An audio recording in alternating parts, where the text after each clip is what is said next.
நான் கண்டிப்பா ஒரு நாள் ஹோக்காகே ஆவேன். எப்படி சாதிக்கலாம்னு நினைக்கிறேன்? இப்படி குப்பரப்படுத்திக்கிட்டு கனவு கண்டுகிட்டா?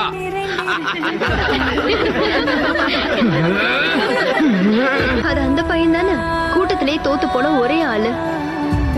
நல்ல வேலை அவன் தோத்து போனான். இவெல்லாம் ஒரு நிஞ்சா ஆனானா ஊர் தாங்கும்னு நினைக்கிற நீ?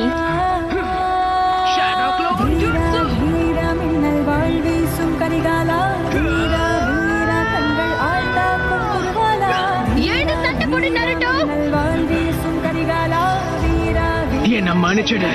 உன்னால கண்டிப்பா ஹோக்காகே ஆக முடியாது. ஏன்னா இந்த இடத்துல என்ன அடிச்சுக்க ஆளே கிடையாது.